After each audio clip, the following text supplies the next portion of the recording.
Nothing says comfort food more than diner food, and nothing screams diner more than Waffle House. I'm cooking up Waffle House's 3 most popular menu items. I'm gonna start with the patty melt. I think that is just like the quintessential diner option. From there, I'm going with the hash browns. Scattered, covered, smothered, and chunked. And then finally ending it off with, you're at the Waffle House, you're gonna have a waffle. And down here, the most popular waffle to order is the pecan waffle. Waffle House in particular sells a ton of the Texas patty melt, which adds bacon to it, and what's wrong with that? Nothing. What's great about diner food is that everything is usually made very quickly. Great recipes to do for dinner on your busy nights. I'm gonna take my bacon and get it going. This is gonna create a little flavor base at the bottom of our pan too. I'm cutting it in half so that it better fits on the bread. I forgot to mention about how I am an expert at this because I did work at the Waffle House. Is it 2 or 3 eggs? 2, unless you say triple. Order up. I like my bacon well done and crispy. I'm gonna take out some of the fat, but I can leave all that brown stuff because that is flavor.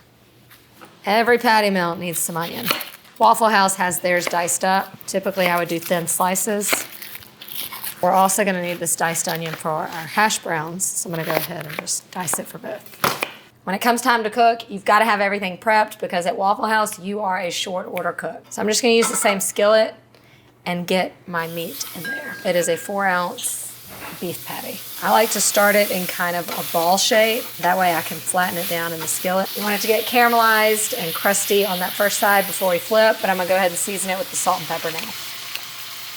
Flip the burger, and then add in the onions to the other side.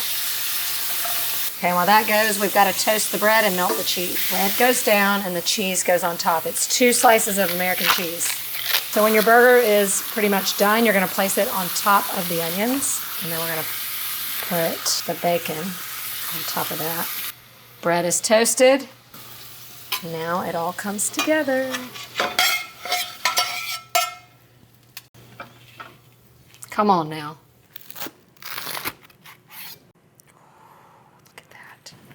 That is gorgeous.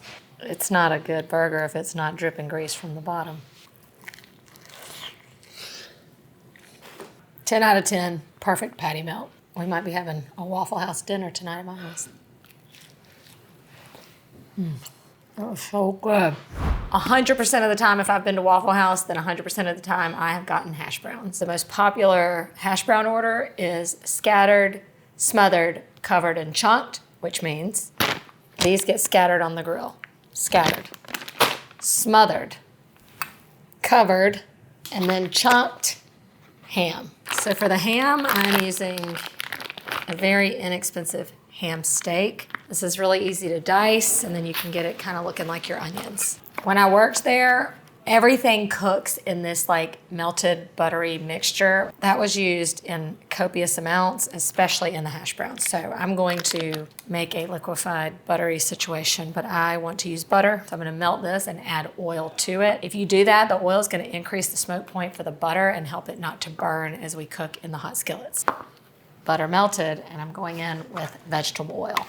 Just kind of like give that a little whisk. All right. Back to our cooking station. Heat up a skillet. I like to use a non-stick skillet for this, and then you want to get it pretty hot, so you're trying to mimic that of a griddle. Then you're gonna take your shredded hash browns that are partially thawed and scatter them. So once you scatter them, you leave them alone. These actually take the longest because you want them to get obviously cooked through, but brown and crispy on the other side. I'm starting to get some browning around the edges and add in a little more of our buttery goodness. It really helps it to get browned and flavorful.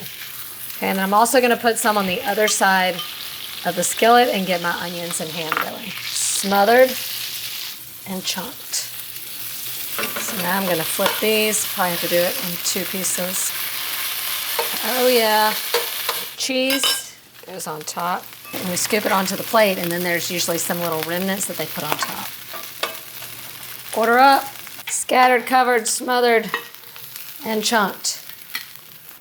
I'm telling you, it looks just like the picture. Oh yeah, perfect bites. Simplest things. are the best things. I can't do a Waffle House episode without making a waffle. The recipe I'm using is an existing recipe we have at Allrecipes for a copycat Waffle House waffle. I will be adding in some chopped pecans because what we're making down here is a pecan waffle. So I'm gonna get my dry ingredients going first, starting with 1.5 cups of flour, and then 2 tablespoons of cornstarch. I think the cornstarch is what's gonna help it get a little crispy around the edges, which is what you want.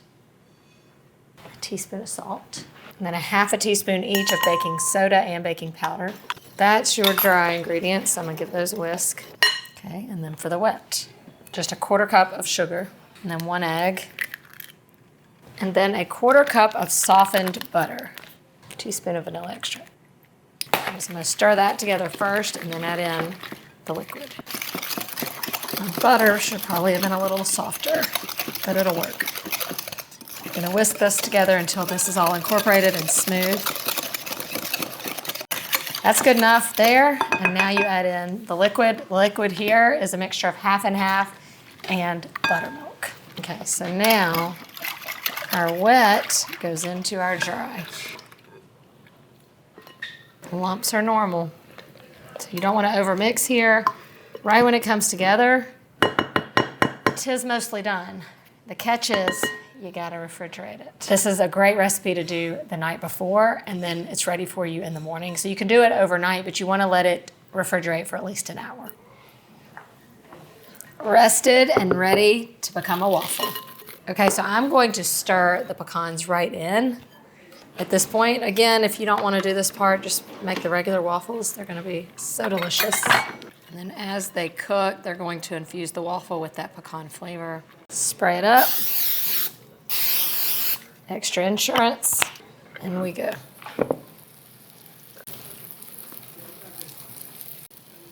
If you are gonna take the time to make the waffles, then make a huge batch, whether it's too many or not, because you can freeze them and then you can just pop them in the toaster. She's a beaut. Butter for sure. Let that get going into the nooks and crannies. Love the little flecks of pecan throughout. It's gonna give you good texture. It's gonna be buttery, salty, sweet, all the things. It is just the right amount of sweet, not too sweet because the waffle's not that sweet. The only sweetness you get really is from the syrup. That little crunch of the pecan just like makes these taste like elevated. We went 3 for 3, y'all.